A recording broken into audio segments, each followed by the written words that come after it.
आश्रम के सभी बच्चे जब दूसरे कामों में लगे होते थे तो एक बच्चा एक कोने में बैठा चुपचाप अपने आप में खोया रहता था।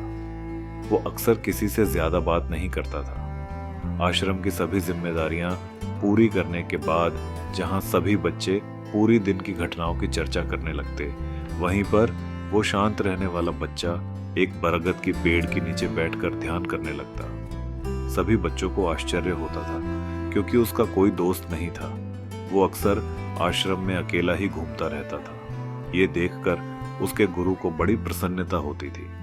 उसे लगता था कि कोई तो है आश्रम में जो मौन यानी कि चुप रहने की ताकत को समझता है, उसके महत्व को समझता है। आश्रम के बारे में जब भी कोई जरूरी निर्णय लेना होता वो उसकी राय जरूर लिया करते थे। लेकिन यही बात गुरुजी के एक दूसरे शिष्य को बड़ी खटकती थी।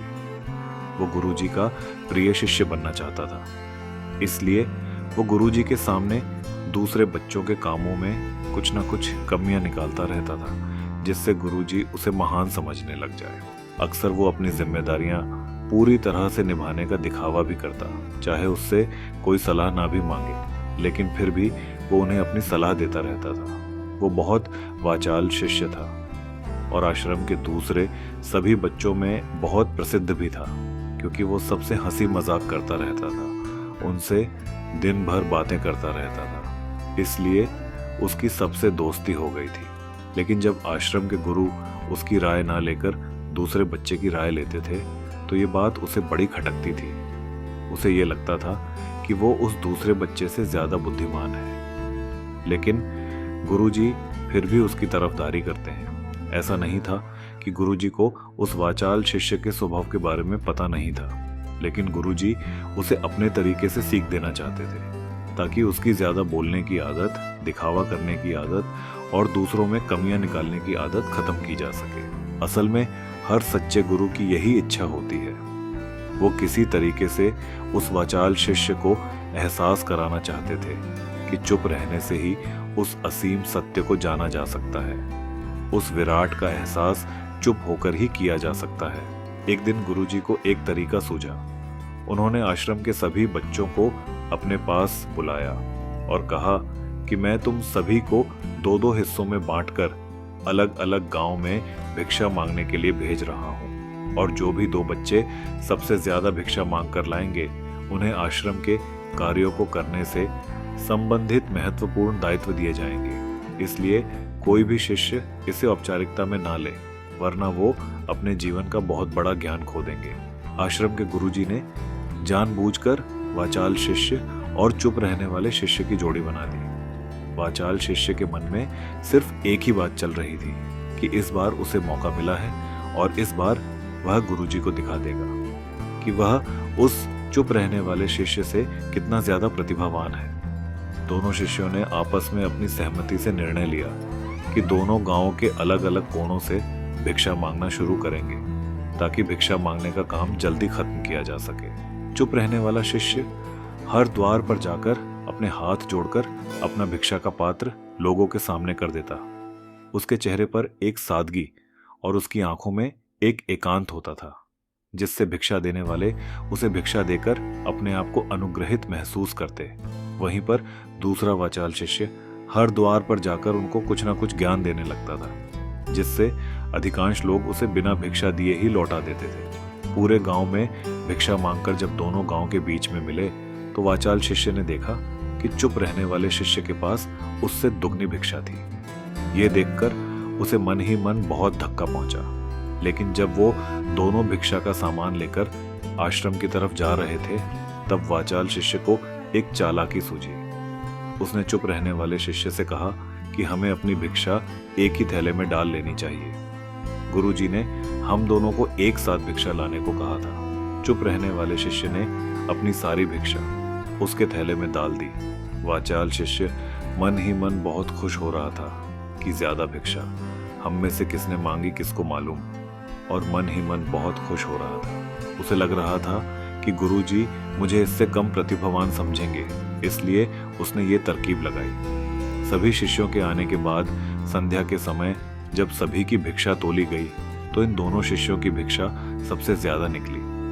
गुरुजी ने इन दोनों का अभिवादन करते हुए आश्रम के सभी बच्चों के सामने उनकी पीठ थपथपाते हुए उन्हें मुबारकबाद दी और कहा कि मैं आश्रम का कार्यभार तुम दोनों को नहीं सौंप सकता।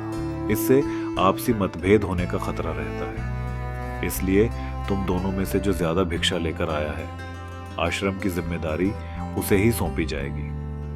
जब उन्होंने उनसे पूछा कि तुम में से ज्यादा भिक्षा कौन मांग कर लाया था, तो वाचाल शिष्य ने कहा कि गुरुजी, मैं इसे दुगनी भिक्षा मांग कर लाया था, लेकिन मुझसे गलती हो गई कि मैंने वो दोनों भिक्षा एक ही थैले में डाल ली।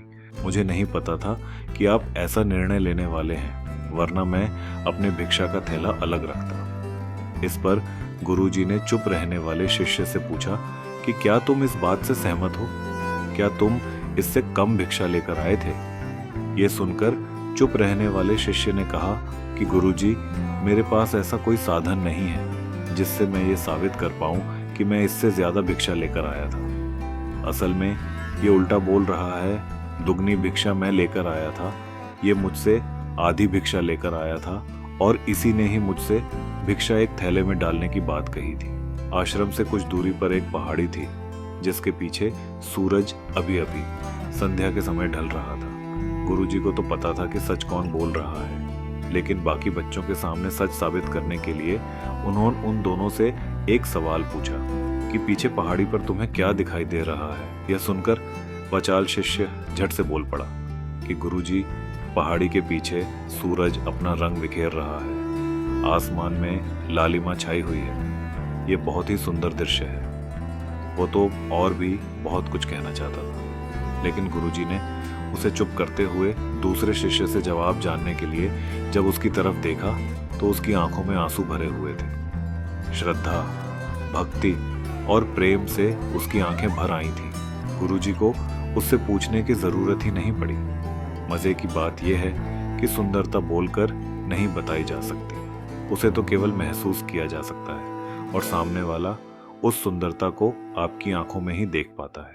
चुप रहने वाले शिष्य की तरफ इशारा करते हुए गुरुजी ने कहा कि असल में सुंदरता इसी बच्चे ने देखी है, दूसरे बच्चे ने सिर्फ सुंदरता की व्याख्या की है, लेकिन इस बच्चे ने वास्तविकता में उस सुंदरता को महसूस किया है। अपने आप को ऊंचा दिखाने की सभी कोशिशें नाकाम होती देख वाचाल शिष्य वहीं पर फूट फूट कर रोने लगा। उसको चुप कराते हुए गुरुजी ने कहा कि बेटा, मुझे पहले से पता था कि तुम झूठ बोल रहे हो, लेकिन मैं तुम्हें उस झूठ का एहसास कराना चाहता था। सभी बच्चों को संबोधित करते हुए गुरुजी ने बताया कि शब्द जाल की तरह होते हैं। हमारे ज्यादा बोलने की वजह से बहुत सारी समस्या पैदा होती है। जब कोई आदमी एक बात को बढ़ा चढ़ाकर बोल देता है तो वो शब्दों के जाल में फंसता ही चला जाता है, जिससे वह अंतर्मुखी होने के बजाय बाहरमुखी होता चला जाता है। जिस भी व्यक्ति को यदि अंतर्मुखी यात्रा करनी होती है तो सबसे पहले उसे चुप रहना सीखना होता है। जरूरत से ज्यादा बोलना या फिर हर वक्त बोलते ही रहना, ये सब हमारी अंतर यात्रा में बाधा बन जाती है। जब आप चुप रहने का अभ्यास करते हैं तो आप अपने साथ वक्त बिताने लगते हैं, जिससे कि आप अपने एकांत को जान पाते हैं। और एक बार अगर मन में एकांत स्थापित हो जाए तो आपकी आंखों में, आपके चेहरे पर, आपके व्यक्तित्व में वो सादगी, वो एकांत, वो स्पष्टता की झलक सब कुछ सामने नजर आने लगता है। कुछ साबित करने को नहीं रह जाता, कुछ बताने को भी नहीं रह जाता, सब कुछ आंखों में देखा जा सकता है। चुप रहने वाले शिष्य की तरफ इशारा करते हुए गुरुजी ने कहा कि अभी जो दृश्य इस बच्चे ने देखा वो ज्यादा बोलने वाला आदमी कभी नहीं देख पाएगा।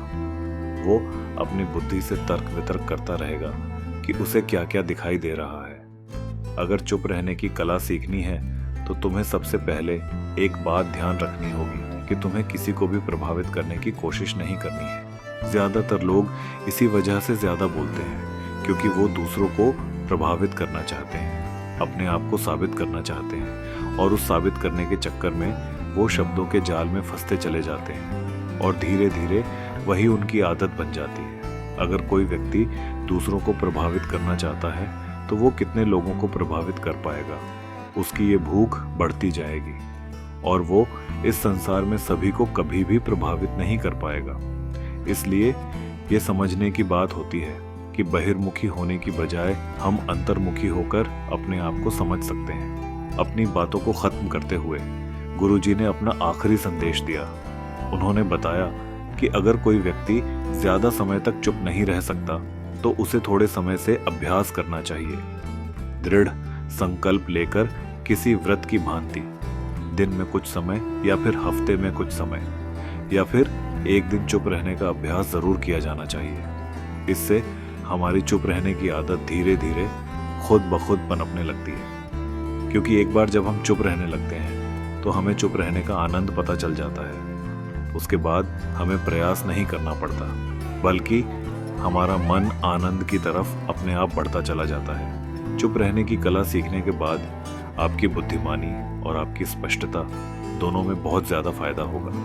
वास्तविकता में जिसे दर्शन कहते हैं वो मौन रहकर ही किया जा सकता है।